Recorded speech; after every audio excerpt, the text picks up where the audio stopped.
होती है, तो प्राइवेट कोचिंग के बारे में आप क्या कहेंगे? उसका क्या है? जो कोचिंग की बात है, अगर जो प्रतियोगी परीक्षा के लिए कोचिंग करते हैं, कुछ स्कूल और कॉलेज के लिए भी कोचिंग करते हैं, अगर जो विद्यार्थियों को चाहिए प्रतियोगी परीक्षा में सफल होने के लिए या किसी एग्जाम में सफल होने के लिए, वो अगर सरकारी इंस्टीट्यूशन में नहीं मिल पाता है और अभी कंपटीशन इतना टफ है तो नहीं मिल पाता है, इसीलिए कोचिंग में लोग जाते हैं। हमारे समय में कोचिंग नहीं होता था, स्कूल कॉलेज के पढ़ाई ही पर्याप्त होता था किसी प्रतियोगी परीक्षा में सफलता दिलाने के लिए। तो उसको रोकने का तरीका ये होगा कि सरकारी इंस्टीट्यूशंस को इस तरह से बनाइए कि वहाँ गुणवत्तापूर्ण शिक्षा और मिले और वो स्टूडेंट्स को महज कागजी डिग्री नहीं मिले बल्कि काबिलियत डेवलप करे, काबिलियत का विकास हो, ताकि वो जिस क्षेत्र में जाए अपने हुनर और योग्यता का उपयोग कर सके। ये हमारा घर है, हमने कहा मेरे घर में आइए। इन्होंने हमसे कहा, देखिए इन्होंने कहा, इन्होंने या इनके किसी साथी ने कहा कुमरा चलिए अब काम नहीं है, उन्होंने कहा कि हम आपसे मिलने आएंगे, बस जरूर आइए। उन्होंने कहा हमसे कुमरा चलिए वहाँ प्रेस कानून करेंगे, हम काम नहीं जाते। हमने कहा कि मेरे घर में आप आइए, जरूर आइए, आप आइएगा, हम चाय पिलाएंगे, बिस्कुट खाएंगे। आपको श्रीमान पटना के प्रतिष्ठित आदमी हैं, आप सभी आ रहे हैं, आप कह भी रहे हैं कि आपसे शाहनवाज जी मिलने आते हैं, अनवर साहब भी मिलने आते हैं, आज किसी सिन्हा साहब भी मिलने आए हैं। आप ये जो पत्रकार वार्ता है, चुनाव का समय है, आपके प्रभाव से वोट कितना गोलबंद होगा जब शुरुआत के लिए किसी सिन्हा साहब के लिए, बाकी तुमसे आवाज जाएगी कुमार में? ये फैसला आप करेंगे ना, हम क्या करेंगे? हम देखिए हम एज एन इंडिविजुअल इंफरादी तौर पर इनकी बातों से हम मुतफ़िक़ हैं, हम उनको सपोर्ट करते हैं। इसके अलावा क्या करेंगे, आज से 1 साल बाद क्या कर जाएंगे, किस तरह जोड़ लेंगे, हम कोई पॉलिटिशियन थोड़े हैं। हम जब आज से 40 साल पहले जब राजीव गांधी आए थे तो उन्होंने कहा कि साहब आप MP का इलेक्शन लड़िए। हमने कहा यार हमारी वो मेंटल ब्रेक वो नहीं है कि हम किसी के साथ हो जाए तो हर बात को मानने लगे। तो ये ठीक है। प्राइवेट कोचिंग से इस प्रदेश को विकास के शिखर पर ले जाया जा सकता है। हम लोग देखते हैं कि हमारे बच्चे इंजीनियरिंग का डिग्री लेकर के आते हैं, लेकिन उनको अपने योग्यता के अनुसार, अपने काबिलियत के अनुसार नौकरी नहीं मिल पाता है, वो बेरोजगार रहते हैं और लाचारी में अपने परिवार का भरण पोषण करने के लिए वो छोटा मोटा दुकान खोलते हैं, कंप्यूटर ऑपरेटर का काम करते हैं। उनके दिल पर क्या गुजरता होगा हम लोग इसका अनुभव कर सकते हैं।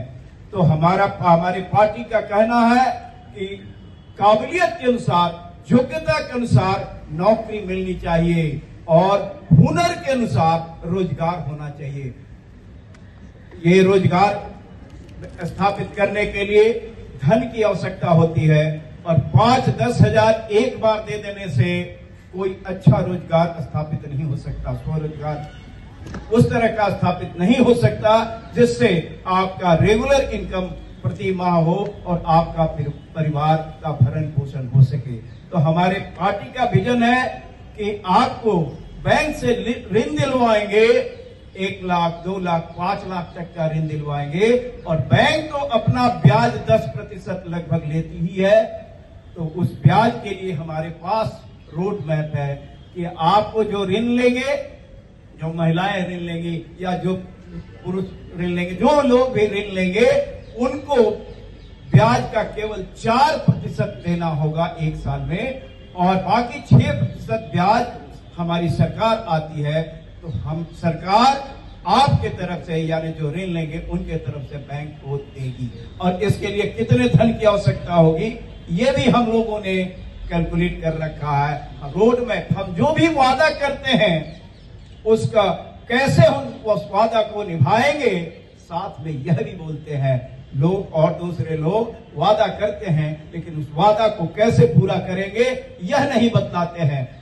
हमारा विशेष ध्यान स्कूल स्कूल के एजुकेशन पर होगा, क्योंकि बुनियाद तो वही बनता है और बुनियाद अगर सही हो तो इमारत बुलंद होता है। तो हमारा विजन है कि हर एक प्रखंड, आप लोगों ने सुना होगा नेतरहाट स्कूल के बारे में, जो अब बिहार में नहीं है, झारखंड में है। और नेतरहाट स्कूल से जो भी विद्यार्थी आते थे वो बहुत काबिल होते थे और जहां जिस क्षेत्र में गए हैं वो ऊंचाई पर मुकाम हासिल किए हैं।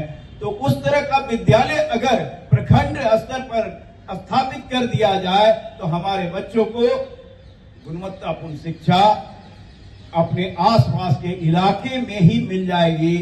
और 12 तक का एजुकेशन अगर सही हो जाए तो आगे ये बुनियाद तो यही बनता, आगे की जो पढ़ाई होती है जैसे मेडिकल, इंजीनियरिंग या हायर एजुकेशन में लोग जाते हैं तो वहां केवल पॉलिश किया जाता, बेस वही बनता है। आपने सुना होगा पाकिस्तान के नोबेल लॉरेट ऑफ फिजिक्स के थे अब्दुल कलाम साहब, वो नोबेल प्राइज मिला तो उन्होंने कहा कि नहीं, ये हमारे इस जो नोबेल प्राइज हमको मिला है इसका हमारे शिक्षक का बहुत बड़ा योगदान है, क्योंकि उन्होंने जो बेस बुनियाद बनाया उसी के बल पर हम आगे बढ़ करके नोबेल प्राइज ले सके। तो स्कूल की शिक्षा के बारे में ये बात है। और हर प्रखंड में एक नहीं 5 साल में 5 विद्यालय खोलने की योजना है, हमारा वादा है। और वादा को कैसे पूरा करेंगे ये भी हमारे पास खाका है, रोड मैप है। दूसरा, हायर एजुकेशन में रिसर्च इनोवेशन की जरूरत होती है। हायर एजुकेशन में 3 बातों का ध्यान रखना पड़ता है, गुणवत्तापूर्ण शिक्षा, रिसर्च एंड इनोवेशन और तीसरा एक्सटेंशन। एक्सटेंशन का मतलब नए नए जो कोर्सेज हैं जैसे artificial intelligence, data analysis, machine learning, इन सब की पढ़ाई हो और तब हमारे बच्चे काबिल बनेंगे और उनको अच्छी नौकरी मिल पाएगी। पलायन भी एक बहुत बड़ा मुद्दा है हमारे राज्य के लिए। 2 स्तरों पर पलायन होता है। एक पलायन वैसे लोगों का होता है जो अच्छे हैं, प्रतिभाशाली हैं, वो पढ़ाई करने के लिए दूसरे प्रदेशों में जाते हैं, विदेशों में जाते हैं और जब वहां से वो पास कर जाते हैं अपनी डिग्री लेकर के नौकरी करना होता है तो वो गुड़गांव, नोएडा, पूना, मुंबई, हैदराबाद में नौकरी करते हैं और या विदेश चले जाते हैं। हमारे राज्य को उसका फायदा नहीं हो पाता है। तो एक पलायन तो ये होता है और दूसरा पलायन हमारे श्रमिक वर्ग का होता है, मजदूरों का होता है, जो 12-15 हजार की नौकरी के लिए दूसरे राज्यों में जाते हैं या बाहर विदेश में भी कुछ लोग जाते हैं। तो ये पलायन रोकना होगा और पलायन रोकने के लिए हमको रोजी रोजगार का अवसर पैदा करना होगा। नौकरी की संख्या बढ़नी चाहिए और बिहार में सरकारी नौकरी की संख्या 24 लाख से 25 लाख के बीच में है और सभी लोग अवकाश ग्रहण तो नहीं किए हैं, इसलिए नौकरी जो खाली नौकरी है उसी में तो अपॉइंटमेंट हो सकेगा और हर एक ये अपॉइंटमेंट जो होगा वो ऐसा बहुत ज्यादा नौकरी नहीं है सरकारी क्षेत्र में। तो हमें हर परिवार के बच्चे को नौकरी मिले, इसके लिए जरूरी है कि नौकरी का अवसर पैदा हो और इसके लिए हमारे राज्य में, बिहार में असीम संभावनाएं हैं, क्षमता है कि यहाँ गुड़गांव, नोएडा, बंगलोर, पूना, हैदराबाद और मुंबई जैसा परिस्थितियां बने, वातावरण बने, माहौल बने और तब कंपनियां यहां आएंगी और कल कारखाने खुलेंगे, रोजगार का अवसर बढ़ेगा, नौकरी की संख्या बढ़ेगी और हमारे बच्चे पढ़ाई करके यहाँ पर हमने कहा कि गुणवत्तापूर्ण शिक्षा यहीं मिल जाएगा और वो पढ़ाई करके यहीं अपने राज्य में ही अपनी योग्यता के अनुसार, अपने काबिलियत के अनुसार नौकरी कर पाएंगे और अपने परिवार के साथ रहेंगे, क्योंकि हमारे बच्चे बाहर नौकरी करते हैं।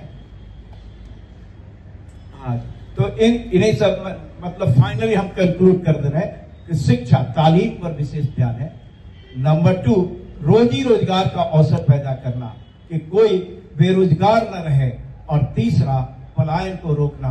स्वास्थ्य सेवा पर भी हमारा विशेष ध्यान है और कृषि का पर भी ध्यान है। अगर नकदी फसल उपजाने के लिए हम अपने किसान भाइयों को प्रेरित करें, यानी उनको जैसे मजदूर की जरूरत पड़ती है तो हमारा कहना है कि मजदूर मुफ्त में सरकार मुहैया कराएगी ताकि वो नकदी फसल उपजा सके और उनका आर्थिक स्तर बढ़ सके।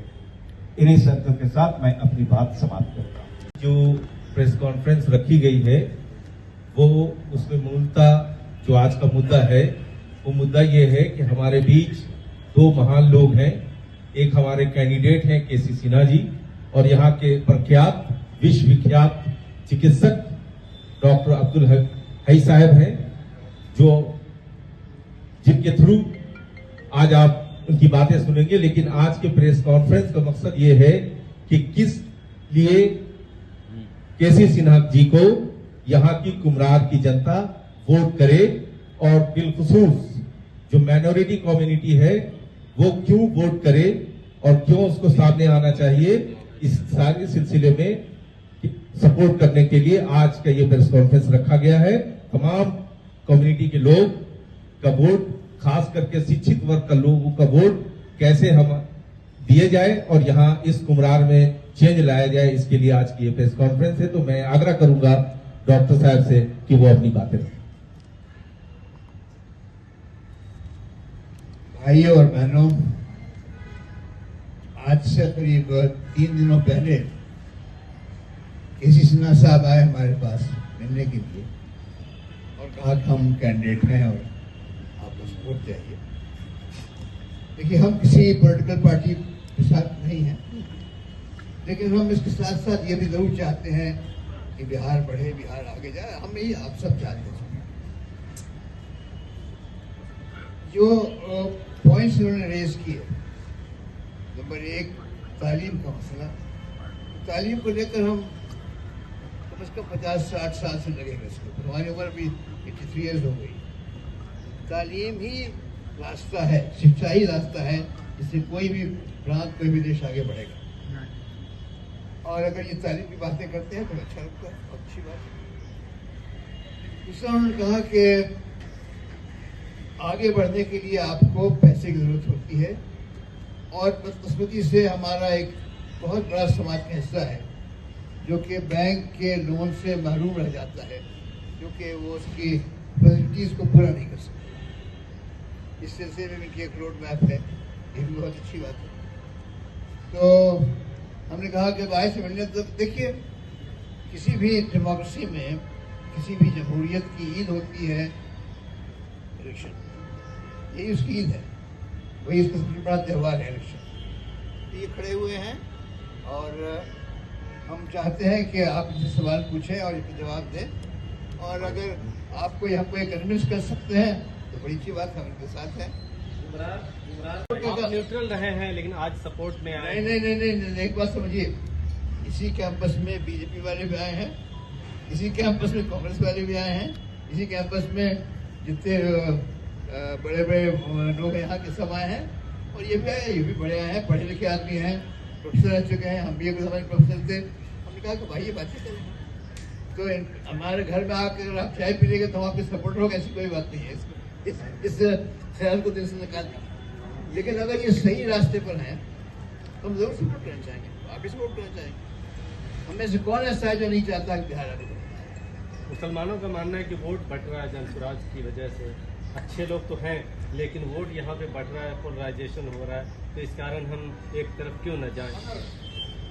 आप मुसलमानों में जीता है, जो आप कहेंगे वही वोट होगा। लोग कह रहे हैं, लोग कहने से क्या होगा, वही लोग तो बहुत चीज कहते हैं, हम भी कह रहे हैं। तो इनकी बातें सुने आप, अगर लगता है कि ये जो रास्ता दिखा रहे हैं वो सही है तो अच्छी बात है, अगर लगता है कि नहीं सही है तो फिर और भी रास्ते हैं। ये हमसे मिलने आए, हमने कहा कि आप आइए, हमारे दोस्तों से मिलिए और इनकी बात सुनिए। अगर लगता है कि ये सही है तो सपोर्ट कीजिए, लगता है सही नहीं है तो छोड़ दीजिए। हम इनके साथ हो गए, इनके पार्टी के मेंबर हो गए, हम इनके वर्कर हो गए, ऐसी कोई बात नहीं। इससे इस कैंपस में मिलने के लिए शाहनवाज भी आए थे, इस कैंपस में मिलने के लिए वो जो अभी सेक्रेटरी है, क्या नाम, लाइक कर रहे हैं या केसी सिन्हा को आप लाइक कर रहे हैं? हम केसी सिन्हा से बात कर रहे हैं और बात भी बिल्कुल फिक्स पर कर रहे हैं, तालीम बढ़ाने पर, वर्गों जो छोटे छोटे रोजगार है उनको मदद करने पर, और ये हमारा जो ब्रेन ड्रेन हो रहा है इंटेलेक्चुअल लेवल पर और मैनुअल लेवल पर, इसको लो, इस पर हम इनके साथ हैं। भाई साहब एक बात बताइए, सारी बातें हो गई, क्या आप जन स्वराज को वोट करेंगे बिहार के लिए? अगर हम ये किसको वोट करेंगे ये आप कहाँ से पूछेगा? आप तो हमें पूछना आप पूछे आप किसको वोट करेंगे? अरे हम किसको वोट इसको चाहेंगे वोट करेंगे, आपको नहीं पूछना। इतना तो जैसे आज पत्रकार वार्ता चल रही है, कुम्हरार के प्रत्याशी हैं और बाकी कुछ क्षेत्र में पत्रकार वार्ता चल रही है। पहली बात एक है कि कुम्हरार के क्षेत्र में बहुत सारा कम्युनिटी हॉल था या जगह था जहाँ आप भी आ सकते थे, किसी सिन्हा साहब भी थे। ये आपके साथ यदि वार्ता हो रही है तो ये एक संदेश देना चाहेंगे कि इनके साथ जनसुराज के साथ मुस्लिम कम्युनिटी है, जबकि अब तक ट्रेडिशनल वोट या राजद को जाता था या कांग्रेस को जाता था। तो आज के प्रेस कॉन्फ्रेंस को क्या संदेश देना चाहेंगे? देखिए उस संदेश का मामला तो आप अपने निकाल रहे हैं। हम ये क्या बता रहे हैं आपको कि हम से मिलने आए, हमने कहा कि हम आपकी बात सुनना चाहते हैं।